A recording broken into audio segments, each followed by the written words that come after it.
everybody. Welcome to Late Night Football. Welcome to our match reaction show once again. It's finished West Ham United nil, Manchester City 2. A day of away wins in the Premier League. This one probably far more routine and far more calm. After all the heightened emotions of Manchester United and Brighton, this one was so smooth, so simple, so calm. City, I don't think they ever got out of third gear in this game, did they? But I think they pretty much had like two or three good passes of play. Two of those led to a goal. And, job done. They move on.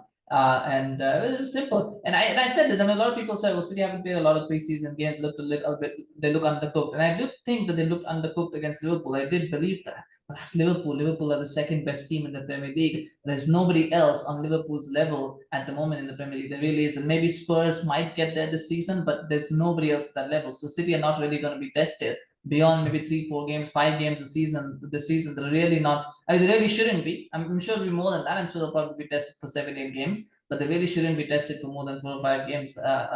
More than that, more than 7 or 8 games. I don't think they'll be tested this season. And you could see today they just played the game at an exhibition pace. And so even though they're undercooked, they'll have time to build up their fitness ahead of when the crunch time starts, maybe in December, January, when that starts. They'll probably have enough in the tank to just continue on that momentum. So it was comfortable. It was exhibition pace today. That's what it was. And they just need to get out of third gear. They kind of figured, West Ham just kind of sat off. I was surprised because what I saw yesterday from Fulham did is they went on the front foot, they attacked, and they decided we're going to go after you. And if you break, and then if you get passes and you score, you score. It was risky, but they took that risk and they got rewards for it because Liverpool had no idea how to deal with Fulham's press. What West Ham almost did was Moyes just said, well, we're just going to park the bus and, you can play around us and you can break us down that way and we'll just stay back and we'll defend. And I thought that played into City's hands because what Liverpool did last week was they pressed and they took advantage of City's lack of fitness levels. West Ham didn't do that, especially in the first half. They just decided not to do that. They decided to sit back, and it allowed City to feel their way into the game.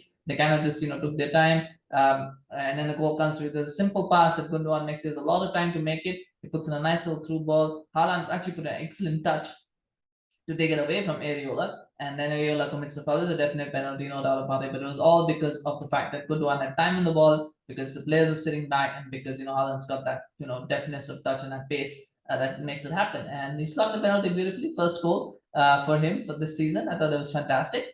And after that, it's just a matter for City to again just ease up, take the pressure, and then try and get that second goal. And West Ham made a game of it in the second half. They pressed a bit higher up. They looked a little bit more sharper.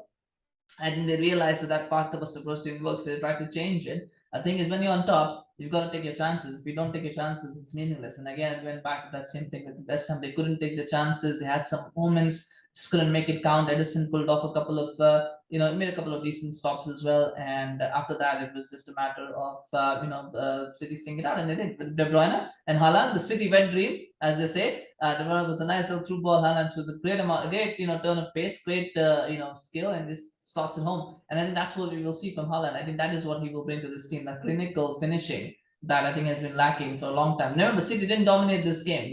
They dominated large parts of this game in the sense that they dominated possession. They were, they was compact, they were organized, they structured, but they didn't never really look like they were going to overwhelm West Ham. West Ham never looked like they were going to be blown away. And they didn't do that. They just, but City kept them at arm's length, and West Ham kept them at arm's length. They got a break, they got ahead, and then the second goal comes with another break. So it never looked like it was, like it was comfortable, but it wasn't necessarily the overwhelming majority that you would expect. And sometimes when it's 0-0, you make a pass like that, and you have Haaland on the end of that, and he finishes it off. That's a clinical advantage. It's a critical advantage to have, and that is what I feel that Haaland will bring to City this season. And that is what I think City will benefit from, because it's a tight game. It was 1-0 at that time, and if Holland had missed it, you never know what would have happened. But when he scores that, it's game over. West Ham deflated. So those are the things that will matter. It didn't matter so much in this game. I don't think West Ham would have got back in it, to be honest, even at 1-0. But in other games against bigger teams, though, that kind of clinical efficiency will be the difference, and that's what Holland will bring. So it's a wonderful start for him. He'll be happy to get 2 goals today, especially after what happened last week in the Community Shield. I think we'll be very, very happy with that.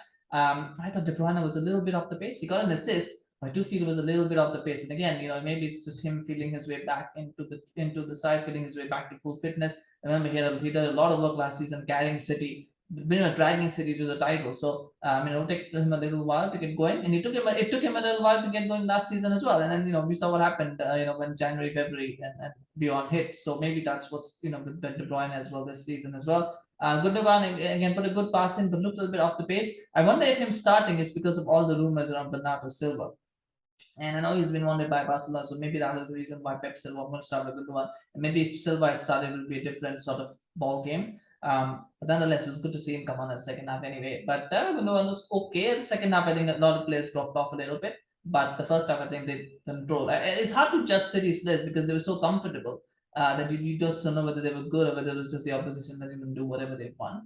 I'm sure Grealish has not done enough to convince people that he has a future at Manchester City. I think a lot of people are still probably unsure about Grealish at the moment. So let's wait and see what happens. But I thought, as far as first game score, it was okay for him. Again, not tested much. I was disappointed with Rice. To be honest, disappointed with Rice. I thought could have done more. Wasn't that good. And one thing that the City is that the tactical foul thing again that keeps coming. They made sure the commentator pointed out they kept making sure that Antonio was not allowed to turn in the first half. They kept in the first half. They kept trying to foul him so he wouldn't get away. And I think that was something that should have caught the referee's eye as well, but that's what they were doing. There's rotational fouling him, so because they knew if he could get away, he'd probably run a defense and have a chance. So they just made sure don't let him get away, just foul him. In this half, just foul him, give away the free kick, doesn't matter because the ball's coming back anyway.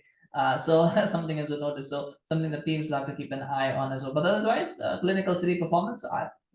I don't think I saw anything today to change my prediction about what's going to happen in the league. But if you thought something was different, let me know in the comment section what do you think of the game and what do you think of the performance. I was surprised West Ham were a little bit lethargic. I mean, I know there's going to be a come down this season after everything that they achieved last season. I think there will be a come down. I do think that they will not finish in the top 7 this season. I don't think they will. Could be wrong, but I don't think they will. But I mean, they might finish 7th actually. They might finish 7th. They will not finish 6th, but I think they might finish 7th.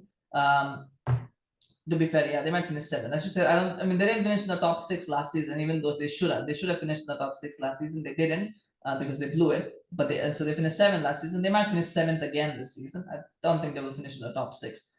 So I don't think I'm going to change my prediction on that front. But I do wonder if there will be a come down from last season because what they achieved was phenomenal. Can they keep that intensity and that level up? Will be something of a question, but we'll see what happens. Thank you so much for watching. To smash a like for Manchester City, smash a like for Holland, who was a man of the match. I think for me, for today, I think pretty obvious that there's not a lot of standout performances, but he was very good, and so he deserves a man of the match. So do smash a like if he was your man of the match as well. And remember to subscribe to the channel on YouTube, follow us on Facebook. We've got a lot of content for this weekend. There's a lot of match reaction shows. Do watch them. Do tell me what you thought of the games as well. We're back with more content maybe today, maybe later today, but definitely tomorrow we'll be doing more sort of fallout and analysis. There's a lot of transfer things happening as well, so we might be doing shows about that. So if you subscribe, you do get notified when they drop. And of course, we do appreciate the support as well to help the channel grow. So thank you so much for watching. Take care, and I'll see you again soon. Bye-bye.